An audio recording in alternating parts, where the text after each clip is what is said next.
Are you tired of making New Year resolutions? I'm 52 years old and I've been over it for quite some time. Hey, my name is Coach Lisa, and if you're new here to my channel, I'm here to help you put the fun in your run. And if you've been listening, I really appreciate it. I took a couple of weeks off at the end of last year, but here I am, I'm back again. It's the beginning of the year, and this topic is kind of near and dear to my heart, and I have some alternatives for you. I feel like as I get older, this idea of setting these goals sometimes becomes, we start getting too hard on ourselves, right? Like, I know you've been there. You set a goal. Most of the time we set an unrealistic goal. I'm going to lose 10 pounds in 3 months, right? I know I've done that one. I did it last year. I tried doing it last year, even on this vlog, as a matter of fact. But, you live, you learn, right? That's what I say. Practice makes progress. And, goal setting is great. I do enjoy that process. But at the same time, instead of focusing on a goal, and especially a goal that might be unrealistic, and also a goal that might, when we don't reach our goals, one of the things I hate the most about it is we tend to beat ourselves up, right? That affects our confidence, and then we end up just giving up because we feel like a failure. So the idea that I like is to really think about things in a different light. So I'm going to give you a couple of different suggestions, and I'm also going to tell you what those have in common. And hey, if you have other ideas, or if you do other things, please put your comments down below, because I love to get different ideas on types of things to keep myself motivated. It doesn't have to be this New Year resolution goal. So first of all, one of the things that I recommend is to do a 30-day challenge. You can pick a challenge. It doesn't have to be 30 days. It could be 7 days. Make little baby challenges. But the idea of focusing on something like, maybe I'm going to walk a mile a day, right? So walking a mile a day versus saying I'm going to lose 5 pounds by the end of this month. Okay, so really focusing on a challenge. And you could Google 30-day challenge and find different ones. You could find, meditation. It could be a fitness challenge. It could be a food challenge, a gratitude challenge. There are so many things that we can focus on that really will help enhance our life. One of my favorites would be have a first time experience challenge. So kind of in the same vein as a 30-day challenge. So you can pick to do something, daily might be a little bit too much.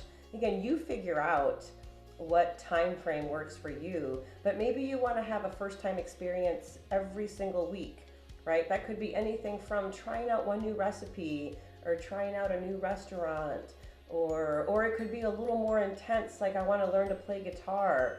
But just trying something else for the first time, I think that really creates some excitement, and it's usually something that we wanted to do.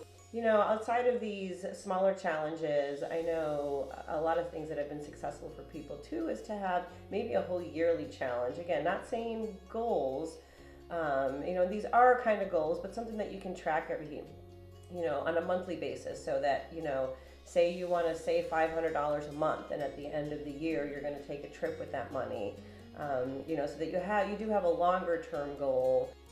A cool idea that I heard about that I thought was fun is having a jar, and that every single day you can write something down, either something that you appreciated about that day, something that you were grateful about that day, and just make it a goal every day to put that in there, so that at the end of the year, or maybe even throughout the year, if you're feeling down or you need a little extra motivation, or you can just start picking some things out of your jar and immediately start remembering, why you're grateful, or remember those little things that are really not little things, right?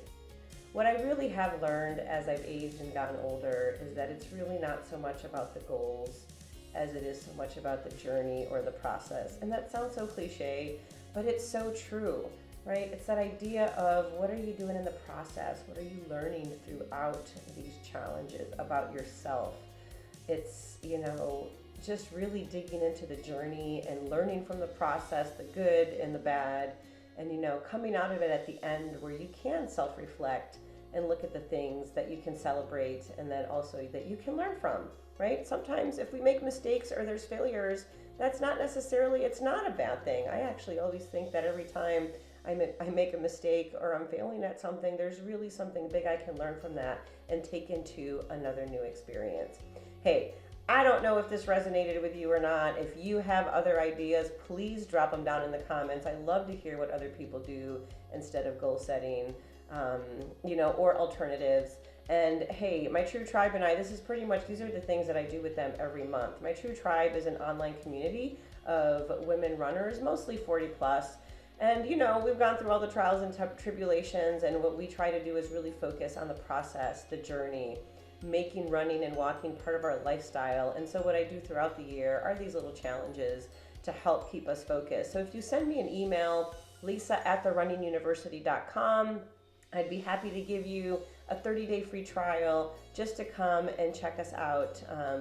Again, you have to be a woman, and I would love for you to do that. And also subscribe to my channel. I'd love for you to hit that subscribe button, and stay tuned, because I'm going to be giving some more great content out here on my channel in 2023.